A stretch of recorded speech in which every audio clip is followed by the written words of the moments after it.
जय हिंद दोस्तों, मैं डीके शर्मा, फाउंडर और चेयरमैन बायोवेल ऑर्गेनिक। आज मैं हूं बुलंदशहर के बराल गांव में और मेरे साथ हैं हमारे रितेश चंद तेवतिया जी, हमारे केंद्र धारक यहाँ के बराल गांव के।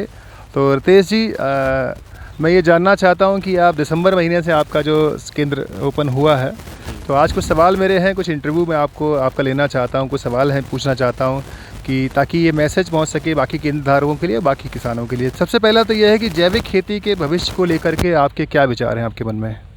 सर, जैविक खेती से एक तो स्वास्थ्य के लिए बहुत ज़्यादा फ़ायदा है, क्योंकि केमिकल का प्रयोग बंद हो जाएगा। जैविक से उसमें फ़ायदा होगा स्वास्थ्य के लिए जी।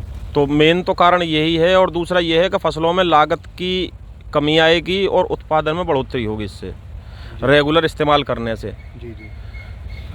मेरा प्रश्न इसमें ये मैं और जोड़ना चाहूँगा कि जैविक खेती का जो भविष्य है, जैसे क्या लगता है आपको आने वाले समय के अंदर रासायनिक चलेगा या जैविक का युग है? नहीं सर, रसायन तो नहीं चल पाएगा ज़्यादा लंबे टाइम। अच्छा, जैविक का ही चलेगा। जैविक का युग। जी, ठीक है, थैंक यू सो मच। अगला मेरा सवाल ये है कि बायोवेल का जो आपने केंद्र लिया हुआ है, बायोवेल संस्था की जो कार्यशैली, जिस तरह से ग्राम पंचायत के स्तर पर केंद्र खोले जा रहे हैं, तहसील के स्तर पर डिपो खोले जा रहे हैं, जगह जो एफसी काम कर रहे हैं, किसान गोष्ठियाँ, किसान सुविधा कार्ड बनाए जा रहे हैं, ये जो कार्यशैली है, इस कार्यशैली से आपको लगता है कि हाँ, ये जैविक का मिशन है बायोवेल ऑर्गेनिक का, इसको पूरा कर पाएंगे क्या? जी हाँ, पूरा हो पाएगा, लेकिन धीरे धीरे होगा। ये थोड़ा प्रयास कंपनियों को करना पड़ेगा और कुछ हमें करना पड़ेगा, तो उससे धीरे धीरे हो जाएगा। बाकी जो कार्यशैली है उससे आप संतुष्ट हैं? जी।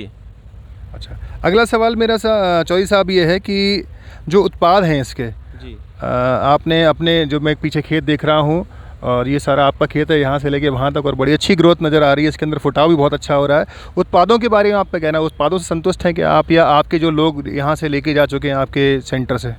जी सर, मैंने अपने उसमें इस्तेमाल किए हैं उत्पाद खुद अपने खेतों में, और मैंने बेचे भी हैं यहाँ पे अपने किसान भाइयों के लिए।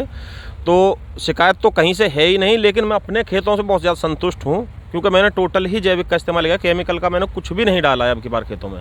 अच्छा, बिल्कुल नहीं डाला है? कुछ नहीं डाला। तो 100% आप सेटिस्फाइड हैं उत्पादों से? जी जी। ठीक, थैंक यू। सेल्स टीम की जो सेवाएं, जैसे हमारे ऑर्गेनिक फार्मिंग कंसल्टेंट हैं या उनके जो अधिकारी हैं, जो वो सपोर्ट करते हैं आपको सेंटर चलाने के लिए, उनके बारे में क्या कहना चाहेंगे? उनसे संतुष्ट हैं आप? हाँ जी सर, उनसे संतुष्ट हूँ मैं। जब भी हमें कोई ज़रूरत पड़ती है, हम फ़ोन से उनकी सेवा लेते हैं, और कभी हमें मौके पर बुलाने की ज़रूरत पड़ती है तो वो तुरंत आते हैं। तुरंत आते हैं? जी। Thank you so much. एक आखिरी सवाल मेरा ये है कि कुछ केंद्र धारकों की ये शिकायत रहती है कि हमारा केंद्र चल नहीं रहा है, ठीक है, और उसके लिए आप क्या कहना चाहेंगे कि उनको अपने स्तर पे क्या प्रयास करने चाहिए ताकि उनका केंद्र चल सके? देखिए, केंद्र के लिए तो अब सामने वाले किसानों को समझाना बहुत ज़्यादा ज़रूरी है कि ऑर्गेनिक हमारे जीवन के लिए बहुत ज़्यादा ज़रूरी है। जी। तो अगर उसे समझा पाते हैं थोड़ा सा, और कुछ टीम की सहायता लेते हैं, तो उसमें केंद्र चलने में कोई दिक्कत तो आएगी नहीं। जी। लेकिन अगर प्रयास ना किए जाएँ कतई भी, तो देखो फिर कहना मुश्किल है। आपका कहना ये है कि ये प्रयास ना करके अगर हम केवल शटर खोल के बैठ जाएं और सोचें कि अंदर चल जाएगा तो नहीं चलेगा। लोगों से संपर्क करना पड़ेगा, उनसे मिलना पड़ेगा, उनके साथ रिश्ते बनाने पड़ेंगे, यही कहने का मतलब अपना। बाकी जो कार्यशैली है संस्था की, जो एफसीज आपकी टीम काम कर रही है या जो बाकी मैनेजर्स लोग काम कर रहे हैं डिस्ट्रिक्ट के लेवल पे, उनसे आप संतुष्ट हैं? जी।